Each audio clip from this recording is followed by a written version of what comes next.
March 30th, 2024. The day I would make my escape. I had been trapped here for months. The school building, it ate me, took my drive away, took my videos away. I hadn't made a video in ages, but it wasn't my fault. My life had become too consumed by the dark place to even consider making another one. I had to write my way out of this place, this building, this personal hell. I would have to write a video while I had time, before I would be consumed again. The dark presence would consume all of me. There would be nothing left to write, edit, or post. It would all be gone. I had nothing to write about. No games, no movies, no music, nothing. There wasn't a single thing that was powerful enough to draw me out of that building. But then, a shining light in the tunnel. A game so good, it drew me far enough from the dark presence to escape. I had to start immediately. After I finished the game, I started writing. This would be my escape. I had started reviewing the game, and I would make my escape. Alan Wake 2 did not really stick with me at first. I thoroughly enjoyed it and thought it was great, but nothing had really stuck with me. But after I got near the end, I stopped for a few weeks and moved on to other games. After those weeks passed, I started to miss its uniqueness, and I went back, and everything came together as I finished the game. As soon as I was done, I just wanted more, and I was eagerly waiting for the New Game Plus mode. And the moment that dropped, I hopped back in and completed a 14-hour playthrough and got the Platinum Trophy as well. I had such a fun time, and I'm going to play it on PC eventually, but what made the game so good? Well, to start, the mechanics of everything. You play as both FBI agent Saga Anderson and the titular man in a suit, Alan Wake. The story follows Saga trying to solve the mystery around a local cult that happens to intertwine with the story of Alan trying to make his escape from the dark place after being trapped for 13 years. The game starts you off with Saga's side of the gameplay, as their sections play incredibly differently. With Saga, it's more of your typical survival horror in eerie northwestern woods and towns, and you'll explore these environments to find mysterious Alex Casey lunchboxes, cult stashes, and some odd reality-bending nursery rhymes.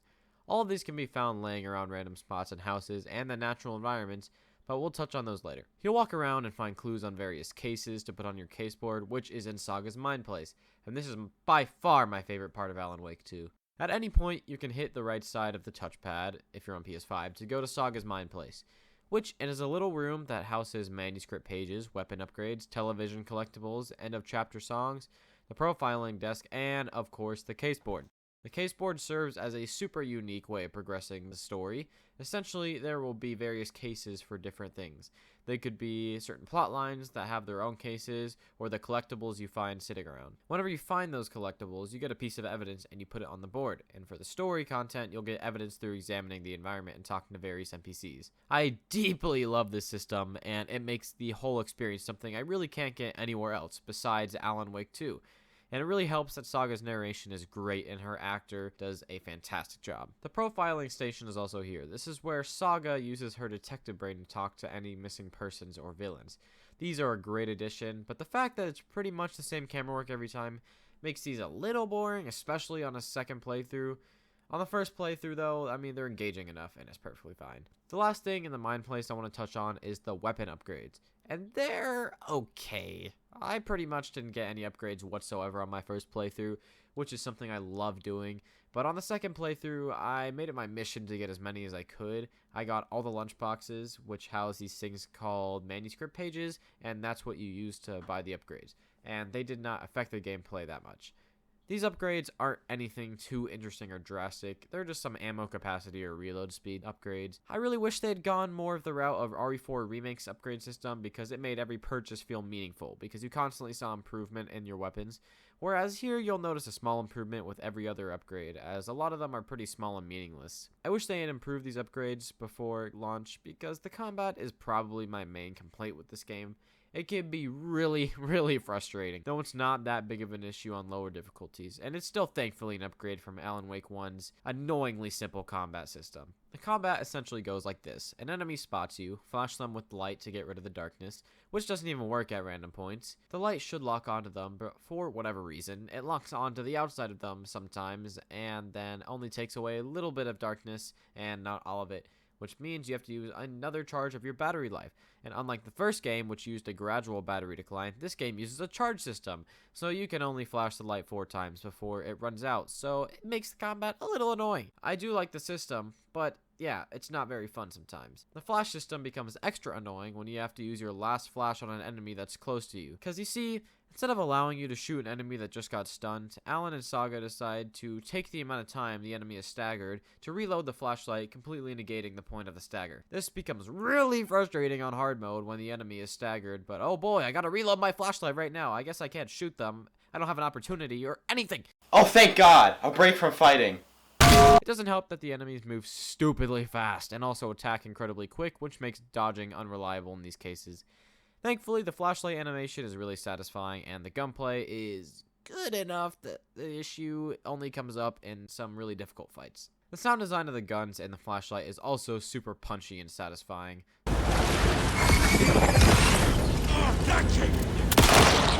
so that it remains fun enough, just not as tight or amazing as, say, the Resident Evil remakes. What else is there left to do in Saga's section, though? The collectibles. First are the Alex Casey lunchboxes, which house manuscript fragments. They're pretty small and hard to find, but are usually surrounded by colored rocks, so look out for those. Or just look them up, like I did, because looking around the environments is cool, but gets tedious after the 10th hour. The whole mystery of these is who's leaving them behind, and as side content, it's alright, but it's just a collectible, so I'm not gonna bash on it too much for its plot not being great or anything. But it eventually leads to a fun little revelation that's perfectly fine. The next set of collectibles are the cult stashes. These can usually be found in the woods, but there are a good few in the towns. There's not much mystery behind these, well, because it's pretty obvious who left them behind. The main draw of these are the puzzles solved to open them. They range from using environmental clues to find a key or code, solving math. He was drawn back to the dark place for a moment, back to that room that had tortured him.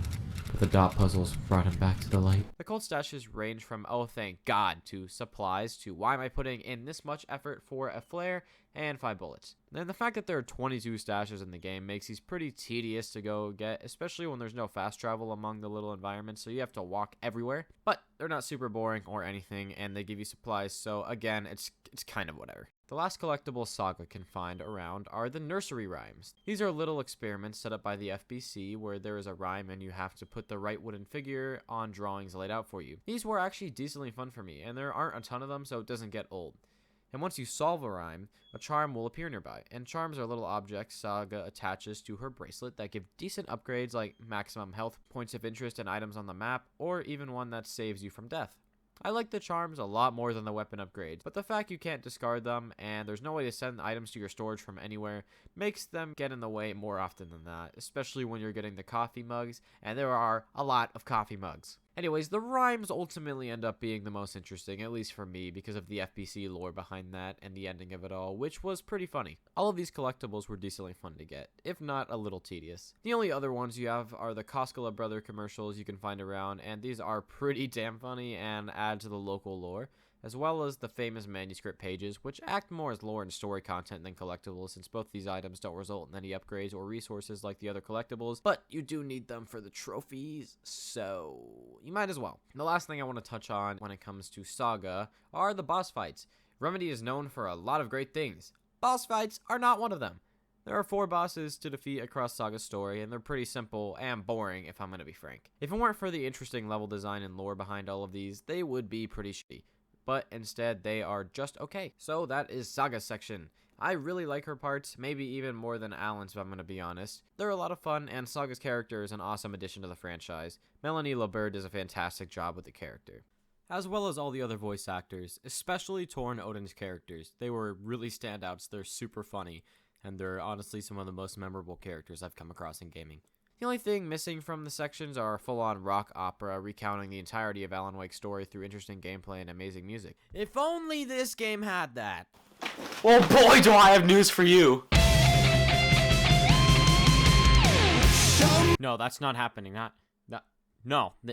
Never. I knew where I would find this rock opera, this recounting of Wake's sad story, this key to my happiness. I would find this in Alan's section of the game. I knew it. This was my game of the year, consequently being my escape from the dark place.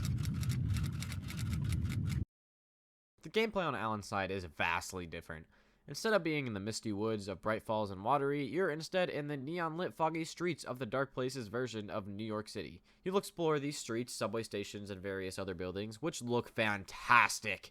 The art direction of Alan Wake 2 is honestly some of the best I've ever seen. Whether you're in the Midwestern towns or the streets of New York, it is some of the most beautiful, high-fidelity graphics I've ever seen in my entire life. The art team knocked it out of the park here.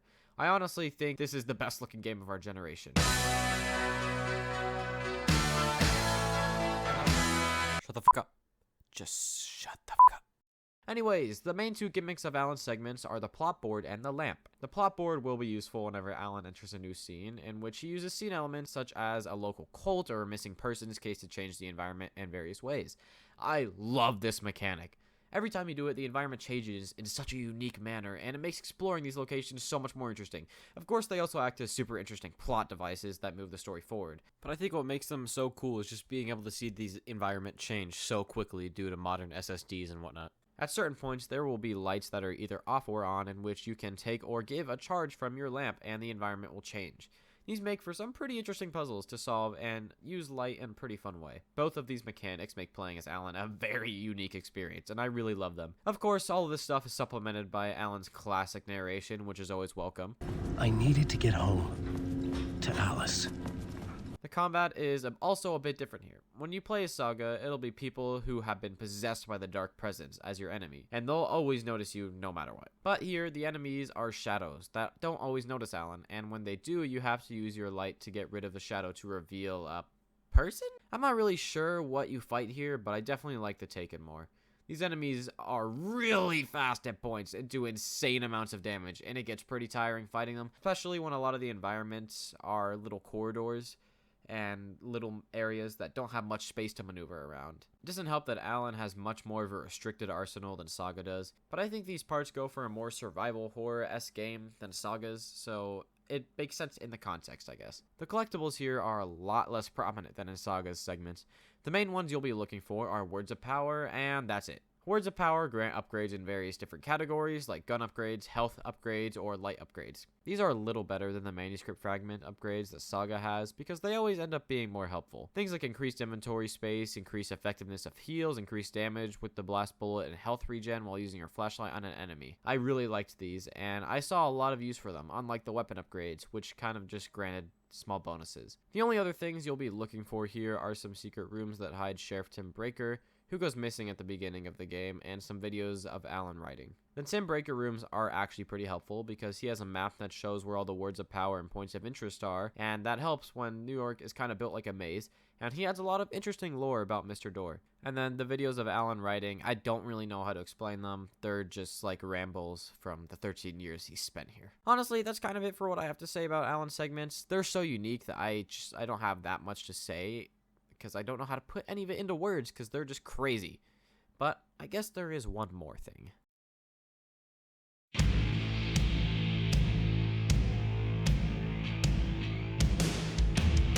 From what I've gathered, you grew up nice and sheltered with mom. We Sing is possibly the greatest video game level I've ever played in my entire life. At a moment in the story where Alan is at his lowest, Mr. Door holds a musical performance to get his hopes up. The performance is of course done by the Old Gods of Asgard, which is a band from the original Alan Wake and has been used in other Remedy games such as Control, and the song is about Alan's story leading up to this point. This part is so much fun! The music itself is phenomenal, but it's the screen showing them all dancing and singing that bring it all together. Remedy continues to be the best at making musical levels, and I hope they don't stop anytime soon, because if they do, I'm actually gonna murder you, so Sam, like, watch out. Show me the champion of light. I'll show you the herald of darkness. Lost in the never-ending night. Diving deep to the surface.